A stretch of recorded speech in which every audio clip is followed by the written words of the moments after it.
All right, y'all, we are back with another video, and man, oh man, we remember 2 nights ago that Vivek absolutely destroyed the moderators. Even Christian Worker, you know, he called her out on all the lies and stuff she's been doing. And now Vivek went on the PBD podcast, man, and he said a lot of interesting things that I want to bring this video to y'all. And he's going to reveal why Joe Biden is not running for president and who he believe and say who he probably know is going to run because Biden has no chance. And then before we even get to that part, the first part of this video, I want y'all to hear Vivek talk about if he'll be Donald Trump's vice president.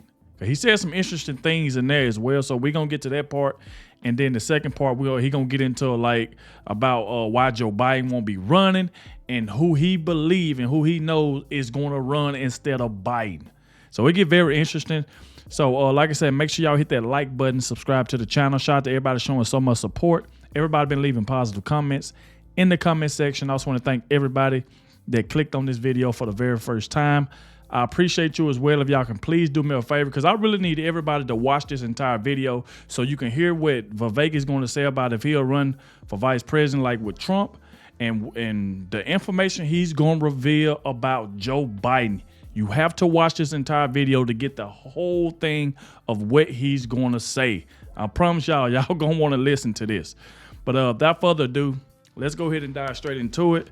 Like I said, make sure y'all hit that like button. Like I said, watch to the end. That way YouTube can share this video and more people can see my reaction to it.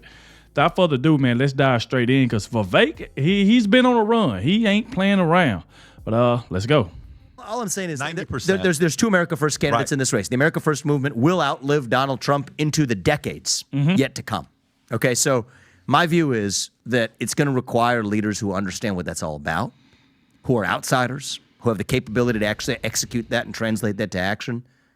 I think it helps to have fresh legs and be from a different generation. So in this race, there's only one person who fits that description. There's one America First candidate on that debate stage 2 nights ago. Okay. That's and me. It's you. And Okay. it was, that was dead obvious to anybody who watched it. And I think it was. I would expect and hope to earn the support of that base to lead this movement forward to the next level. What I loved seeing when every debate happened, first one, when there's I need to say something right now. That's not just in that scenario, right? That's right now. I want to earn the support of that base in the next several months before the heat of the primary voting season begins. You're talking about the America First base. I got you. Absolutely. Because Let as I said before, America First does not belong to one man. It does not belong to Trump. It doesn't belong to me. It didn't belong to Reagan. Sure. It belongs to the people of this country. And so you're asking about that scenario. I'm saying the whole race. Nobody is going to become this nominee without the full support of the America First movement behind us, whoever that nominee is going to be. There's only 2 people in this race that I think are eligible to do it. That's Donald Trump. I don't disagree. But let me go a little deeper. So first debate, I was there in Milwaukee. During the break, nobody would come talk to you, right? Yeah. You're kind of like, who is this guy? Well, you don't belong up here. Why is this guy here? He's going to be done anyways. I don't know how he made it. Second debate, you kind of tried to, at Reagan, try to be like, hey, let's bring the party together. And you're like, nah, they're not going to do that. They backfired and attacked you, right? And in third debate, you're like, no, here's what we're doing. Boom, boom, boom, boom. But in the first 2 breaks, you guys got 3.5 minutes, right? So you got 3.5 minutes, go do what you're doing. And you, for first 2 breaks, you talked to DeSantis for 90 seconds. Oh, you were watching? Oh, wow. You know more than I do. Oh. He was standing next to me. Yeah. But you went to him, which is kind of, by the way, that's a sign of somebody that's willing to talk. So you guys are hashing it out, and then you're able to go talk to him. What was that exchange like when you approached him? Okay, got it. So that's what you're talking about. We were continuing some of the, I told him I disagreed with the law that he passed in Florida on the. You're telling him this on stage. Yeah. And what did he say to you? He said, well, he was giving his argument back. He was giving his argument back, but I already knew what that argument was. You didn't seem offended, though. It sounded like you guys having a civil conversation. Yeah, we had a civil conversation. Okay. At a certain point, he walked away. Yeah, I saw that he walked away. Yeah. Which law in Florida? The abortion law? The SJP law. So disbanding student groups. Disbanding. No. Disbanding student groups. The Palestinian, the whole thing that he talked about it on the stage. Yeah, we talked about it on the stage. I just think that if you go the direction of the government deciding what speech does and doesn't go, pretty soon they're going to say, if you question a vaccine, you're a bioterrorist. If you say a J6 peaceful protester shouldn't be in prison. You're an insurrectionist, terrorist. That's where this is going to go, and this road never ends well. Slippery slope. The question I was asking you is, I told him I disagree with you on that. Is DeSantis a possible, like, would you consider him as a VP if MAGA goes behind you? Because you've said a couple things favorable that I think you're being strategic here. So, no, I mean, I need to drill, to tell you the truth, I need to understand what his capabilities would be he wouldn't be the advisor type, right? Tucker Carlson would be the advisor type. He would get shit done, though. He would be a guy, can he be the guy? Elon would be higher on my list, but Elon is ineligible constitutionally to do it. But DeSantis, could he be the guy who gets in there and guts the bureaucracy, that 75% headcount reduction? Can he see that through and use the skill sets that he's gained as governor, knowing the executive branch of the government to do it? That would be the question I'd want to get comfort with. And if so, I think he could be an interesting candidate. So here's what's crazy. Somebody could watch this and they could say, what an insult. Who the hell are you to think you get to choose DeSantis as your VP? He gets to choose if you can, this whole ego thing. But let me just make my point here where I'm going with this. Look, I think in the next 3 to 6 months, I think 2024 is going to be the year of chaos. I call 2023 the year of investigation. I think 2024 is going to be the most chaotic year of our lifetime, okay? Lifetime. I don't know if we can say our because we have some people that are older than us at this table, but I'm going to say our lifetime here, Tom. We're not talking about you. I'm just kind of putting it out there. Tom has more wisdom. Thank you very much. Respect. Yeah. So here's kind of where I'm going with this. There's a few guys that are saying, okay, one, what are they going to do? What they're trying to do right now with Article 3, of him being insurrection, they're trying to get rid of the fact that he can't even run and silence him and all this. Okay, so that's one. Okay. The 91 felonies, set them aside. But the one thing they can do, that's why these guys were brilliant to say, no, call it an insurrection. This is our way to get him to never come back and mess with us. We don't have to worry about that guy. Let's just say he's out. If he's out, we could wake up one morning and you're at 6.3%. We could wake up the next morning and you're at 49%. And it could be like this. It could go, right? But the part I want to go right now is, as of today, and I think, and I just want to be on clarity on this. I think that would be sad for the country if this is the way they play out, is try to eliminate this man. That's why I've been against that's crazy. But chaos is chaos. But at the same time, you have to, as a you gotta be prepared player, for all you got to scenarios. be prepared for all scenarios. Okay, Absolutely. So 2 is wild card, black swan event. They do something to the man. He's not one that's not in the public. He's always out there talking. You saw what a few people have said that's possibility of what could happen to him. Okay. They take him out. I mean, the level of temperature in the U.S. is going to go to a whole different level. We're hoping that doesn't happen at all. Hasn't happened since Reagan, and we're hoping that doesn't happen. 3, which is the most likely thing that happens. He is the guy, okay? If he is the guy, it's a different scenario for being a second-term president, which is what he would be. He can only go 4 years. Yeah. So he has to be thinking about a person to bring in to be a VP that's really going to be the next 2-term president. So you're not bringing the person in that's going to be, just a Mike Pence type of guy. I think it'd be a mistake if he hires a Mike Pence type of personality. It's going to be somebody that's going to be vocal like a flag carrier role. You're going around young doing the part. So a lot of people are thinking Kerry Lake. A lot of people are, thinking different names. And Tucker's down the conversation. For you've said you only have interest in one, is what you've said. You only want to be the guy that's the leader. But if the opportunity rises and comes to you, that could be 12 years of what you could do. Let's just say that opportunity comes. Because you have to know, a guy like him, he hasn't taken shots at you yet. There's not been any shots. We have a good relationship of mutual respect, actually. For sure, and that's felt. But to me, if that happened, would you actually entertain the idea? So, I'm not a Plan B person. I mean, I'm in a phase of this campaign. I just want to answer with total candor, but it's just my brain does not work that way. I didn't get to where I am in life by having Plan A goals and then setting up your bifurcated backup plans on the important things, right? On the unimportant things, we'll have some plans. If I don't go to lunch here, we'll go to the other place. Okay, that doesn't matter. Yep. But on the important things in life, when you're guided by your mission and purpose, you set out and you accomplish Plan A, and if you fail, then you figure it out then. But I'm not a guy who is, I'm not saying this boastfully, but I've built successful businesses, right? I built a, multi-billion-dollar company that got multiple drugs approved through a broken bureaucratic FDA process, challenged BlackRock, built business. I'm 38 years old. I'm running for president right now. My wife didn't get to where she is by she's a successful surgeon, lived her version of the American dream, one of the best in the world at what she does. We made this commitment together as a family, at immense sacrifice, with one purpose in mind. It's not even winning the presidency. That's just a step along the way to reviving this country and our national soul. All right, that's what we're dedicating the next phase of our life to. So we didn't do that to pursue a plan B path along the way. And so I think it would be fake to just sort of say, under any scenario, I'm not going to run in 2028, or I'm not going to, if I don't win or whatever. I just am not going down the track You're of like an plan B. athlete taking a game at a time. This is what I'm doing. That's what you're saying. Exactly. Okay, fair. That's where I'm at. So let's go. We got 11. Okay, so I mean, I guess he's saying, hey, I'm pretty sure Vivek wouldn't mind being the vice president of Trump, but like he said his focus is to become the president. He don't want to just say he'll rather be vice president, because I'm pretty sure Trump would love to have Vivek. Because if y'all been watching me for a while, I've been saying this for the longest, that I love if like Trump is going to, me personally, I still think Trump is going to win. But if he can have a vice president, I would rather it be either Vivek or Candace Owens. Or I take Kerry Lake as well, Tucker Carlson. So, I mean, it's 4 good ones right there.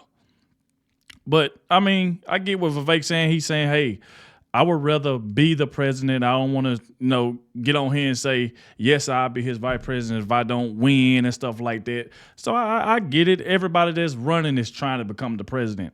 I get it. But at the end of the day, I still feel like Trump is going to win. I mean, the polls tell you everything that you need to know. You know what I'm saying? That's just my observation on it. But I do like Vivek. I love a lot of his talking points. I love what he did the other night at the GOP debate. Absolutely just destroyed the moderators. I love that even more. But salute to Vivek. But like I said, I still think, personally, Trump is going to win. But I would love for Vivek to be his vice president, or like I said, Candace Owens, Tucker Carlson, Kerry Lake, and one of those. But shout out to Vivek, though. Y'all let me know what y'all think about that. I think now it's getting to the point where I think he's supposed to be talking about, like, the Biden situation. So let's get to it. 7 minutes left. I'd like to do 2 more things before we wrap up. One, Manchin yesterday gives a speech. He's not, going to be running to do what he's doing. But at the same time, he teases third-party presidential run in announcement that he won't seek re-election for Senate, okay? Manchin is in what state? West Virginia, Republican state. This is your guy. You've always talked about him.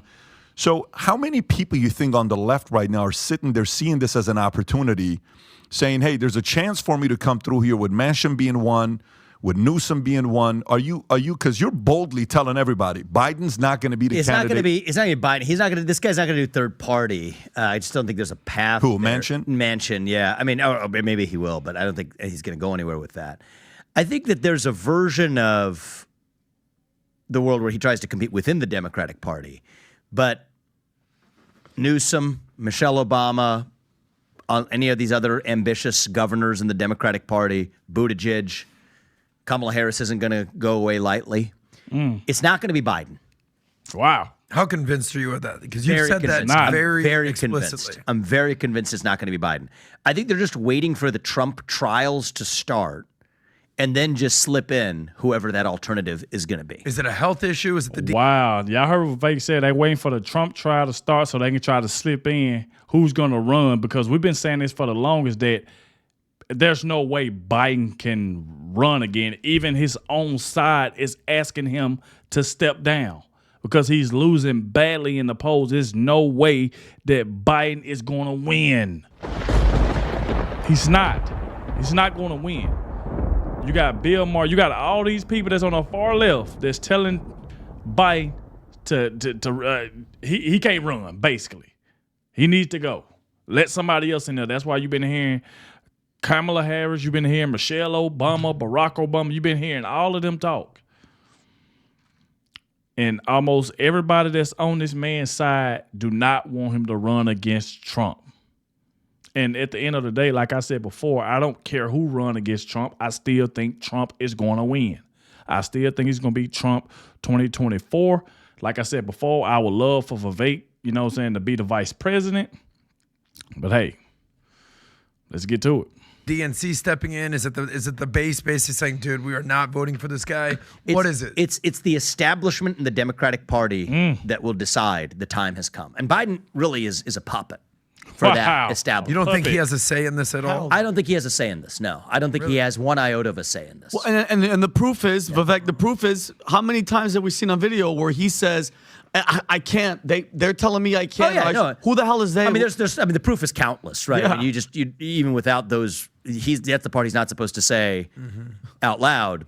But yes, there are many instances of seeing the fact that this is not the man who's in charge. You keep saying Michelle Obama. Everyone talks about Gavin Newsom. I don't think she wants to do it. I've never seen her give any inkling I don't think she wants to do it. I said this. the Republican, the Democrat governors that are super ambitious, they're the ones that want to do it.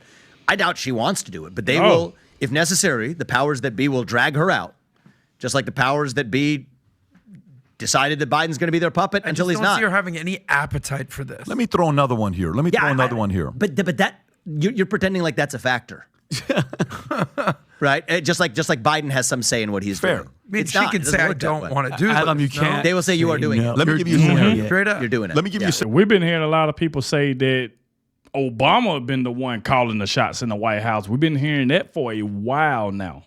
We all know Biden is lost, confused, don't know what he's doing. Country just falling apart. Wars going on. I'm going to continue to say these things because that's exactly what's going on. This Biden literally had an interview where they was asking him, I think even Peter Ducey asked him a question. Talking about, he was asking him about the polls and stuff. Biden is so crazy in the head. This man thinks he's winning in the polls. He really thinks he's winning in the polls. That's how delusional Joe Biden is. That's why I said before, this man has to go. Scenario and walk me through this. This is one when I'm looking at Kamala and Newsom. Ideal Newsom for the left. That he's the guy. I mean, they're propping up. I think that's the likely one. That's the likely one. Okay, so let's play Democratic political strategists. We're in a room. Okay, it's me, you, and a couple other guys. And here's what they say. Vivek, PBD, here's a concern. I know we want Newsom, but how the hell are we going to do this? We have to get rid of a black woman that's standing in front of us. Make her the VP. How are you going to sell? Make her the VP of Newsom? What if she says, no, I'm not going to do it? She doesn't have a say in the matter. Again, she does not have a say in the matter. Totally get it. But what if she comes out? What if she comes out and she says, you don't think she will? No, I think that she becomes a back-to-back VP with Newsom? Yeah. Interesting. Yeah. Interesting. Yeah. Huh. Because I think that's how they take care of their identity You're politics very problem. convinced of this. It's almost like you've seen what's going on behind the Wizard of Oz. Like when you were here and you did the first interview with us, what was that, 6 months ago? Then you did the town hall. You've almost been enlightened. You've seen what's going on behind the scene. Totally. How convinced are you there's this machine that's going on and they don't have choices? I'm 100% convinced that the machine runs the show. I am offering a prediction that I have reasonable confidence in, but I can't say is 100% certain, right? Because I don't know what the machine is going to produce, but it's whatever is produced, it's going to be the machine. And there's a machine on both sides of the aisle. Absolutely. So is it a fake open Absolutely. primary? Is it a fake open primary? How do they mechanically do it? Well, the way they mechanically do it is aligning all of the donors. I mean, the mother's milk of politics is money. Okay. This is why both parties have an incentive to keep the mega money in politics, because it prevents the grassroots base from having a real say in deciding who actually runs the show. Right, and grassroots only gets the candidates. The super PACs are held by the big treasure chests, the RNC, DNC. That's right, exactly. And so because money's the mother's milk, that's kind of the one lever they hold. And then the administrative state that actually runs the show, I mean, Biden's not really the president, it's the shadow government underneath him, have a lot of levers. And then they like I said, Biden is not really the president, and we all see it that way because obvious. We don't know what he's doing. We had stuff that was going on 3-4 months ago that happened. This man is on the beach. Laid back in the beach. Was asked a question about it. I'm pretty sure everybody knows exactly what I'm talking about. Asked a question about it. The man literally grinned and smiled and said no comment. And you telling me we need somebody like Joe Biden for another 4 years? Oh, no, I'm not having it. Oh, no. They use hard power, too. I mean, You know that documents case you haven't heard about for Biden for a while, right? Yeah. Yeah, but it's kind of hovering there. You heard that? The Biden document case. You know what? See, that was another one of my talking points that I had said about them documents and stuff like that. But they'll try to push all that back, not talk about it, and just worry about what Trump doing. That's where we live in, because Biden is already in the bad light, so they trying to hide all the stuff that he was doing, but they ain't talking about them documents. Listen to Vivek, and he's exactly right. RNC, DNC. That's right, exactly. And so because money's the mother's milk, that's kind of the one lever they hold. And then the administrative state that actually runs the show, I mean, Biden's not really the president, it's the shadow government underneath him, have a lot of levers. And then they use hard power too. I mean, you know that documents case you haven't heard about for Biden for a while, right? Yeah, not at all. Yeah, but it's kind of hovering there. It's not open, it's not closed. Interesting how that works. Yeah. You got a little bit of some independent counsel thing going on with Hunter Biden. Just Maybe that sitting in can the go garage one way or by the another. Corvette. Yeah. But the case is hovering too, right? So there's the hammer, right? I mean, if the guy does have a moment of clarity and decide, well, I'm not. That's when the documents case is Smart. back. Before we wrap up, we got and they got the perfect air cover because that's what we got it on Trump. And so it even legitimizes the Trump prosecution because they say, and now we're applying it in a bipartisan manner against Biden. That's what they're saving it for. So people got to see, but it's not Republicans and Democrats. This is the real game, and you got to be able to see it for what it is. That's what's happening. 5 minutes left. Okay, guys. All right, man. As y'all can see, man, that was a very good interview. Like I said, it's on the PBD podcast channel. It was like a whole live stream. I think like almost 2 hours. Like I said, I will leave the link in the description. That way y'all can go check out the whole entire podcast. I wanted to look over those 2 talking points where he was talking about will he be Trump's vice president. And like I said, if anybody's running for president, of course, you will say the same thing Vivek saying, hey, I want to be number one. I don't want to talk about, because like I said, this is still a process that's going on. So you don't want to say you want to be somebody's vice president while you're running because you're trying to win. Now, afterwards, let's just say Trump win, because me personally, I still think Trump is going to win. And then that's when you can ask Vivek a question like that. You can ask any candidate a question like that. Hey, would you be a vice president? Because you don't want to answer that question while, everything's still running. You know what I'm saying? You don't want to, and then now you already know, you get somebody like CNN or whatever case, they get news like that and run with it. Oh, Vivek he don't want to be president. He want to be Trump's vice. You know what I'm saying? They'll just run with anything. So that's the reason he said what he said. Now, afterwards, let's say it's over, Trump win, and then that question come back to Vivek, then he might be like, okay, yeah, I'll do it. It's over with. Everybody lost. Trump won. Okay, let's do it. So, that's the way I see it. And of course, he exposed Biden even more. Like I said, Biden is just, he just has to go, y'all. I'm gonna say that every video. That man has to go. He has to go. We definitely got to get Trump in there. Like I said, I would love for it to be Trump Vivek 2024, or I take Trump Candace Owens, Trump Tucker Carlson, Trump Kerry Lake. I take any one of them. But like I said, y'all get in the comment section and let me know what y'all think about it. Thank you all for watching, and I'll catch y'all in the next one. And thank everybody that made it to the end. I appreciate it. All right.